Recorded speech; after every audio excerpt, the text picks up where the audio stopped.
99 TV chief editor Satish గారు. Hi sir. Hi Lakshmi. Sir, Meenakshi Natarajan అంశం sir. Telangana Congress incharge గా ఉన్నటువంటి మీనాక్షి నటరాజన్ కి బిగ్ షాక్ తగిలిందనే చెప్పుకోవచ్చు.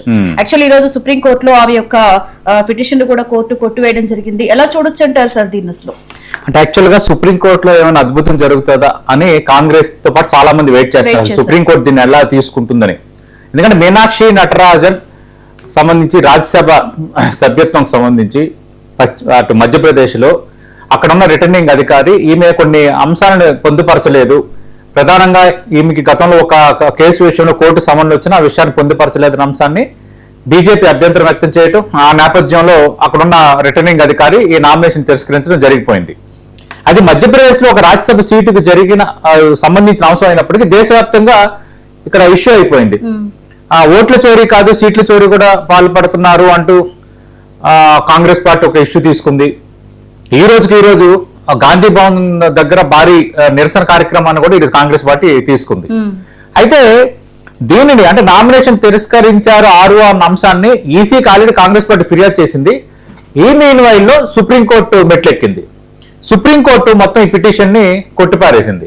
కొట్టిపారేస్తే ఏమని చెప్పింది, మీరు ఈసీ దగ్గర తేల్చుకోవాలి, అంటే ఎన్నికల సంఘం దగ్గర తేల్చుకోండి, 2 హైకోర్టులో తేల్చుకోండి అని చెప్పింది. అంటే ఇప్పుడు ఈసీ దగ్గర తేల్చుకోవడం అంటే హైకోర్టులో తేల్చుకోండి అని చెప్పడం అంటే రిటర్నింగ్ అధికారి చేసింది కరెక్టే అని ఇండైరెక్ట్ గా సుప్రీంకోర్టు చెప్పినట్ట, లేదంటే ఇప్పుడు ఈసీ దగ్గర తేల్చుకోండి అంటే ఇంకా అనుమానం ఉన్నట్ట, హైకోర్టులో ముందు తేల్చుకోండి అంటే ఇంకా మీకు ఒక ఛాన్స్ ఇస్తున్నామని చెప్పినట్ట అన్నది ఇక్కడ కనిపిస్తోంది.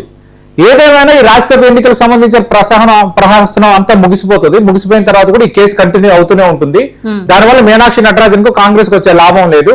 కానీ ఇష్యూని ఎత్తి చూపించటం అనే అంశంలో వాళ్ళకి ఒక రాజకీయంగా ఒక ఛాన్స్ దొరుకుతుంది. అయితే ఈరోజు 6వ నిర్ణయంలో జోక్యం చేసుకోలేమని సుప్రీంకోర్టు చెప్పింది. అంటే రిటర్నింగ్ అధికారి ఏ కారణం చేత అంటే ఏ గ్రౌండ్స్ తో ఈ నామినేషన్ తిరస్కరించాడో దా విషయంలో మేము జోక్యం చేసుకోలేమంటే ఇండైరెక్ట్ గా 6వ నిర్ణయాన్ని సమర్థించింది సుప్రీంకోర్టు. Point number 1. 2, ఒకవేళ సమర్థించినప్పుడు మళ్ళీ ఎన్నికల సంఘాన్ని ఎందుకు ఆశ్రయించుకోవచ్చు అని చెప్పింది, అవసరమైతే హైకోర్టుకి వెళ్ళొచ్చు అని ఎందుకు చెప్పింది అన్నది ఇప్పుడు 2 ప్రశ్నలు తెర ముందుకు వస్తున్నాయి. ఇక్కడ నామినేషన్ తిరస్కరించాలంటే కేసులో చార్జెస్ ఫ్రేమ్ తప్పనిసరి అన్న వాదనలని కాంగ్రెస్ పార్టీ తరఫున మీనాక్షి నటరాజన్ తరఫున సీనియర్ కౌన్సిల్ అలాగే కాంగ్రెస్ పార్టీ నేత అభిషేక్ సింఘ్వి వినిపించారు. ఒక రకంగా ఇది కాంగ్రెస్ పార్టీకి ఒక రకంగా బిగ్ షాకే.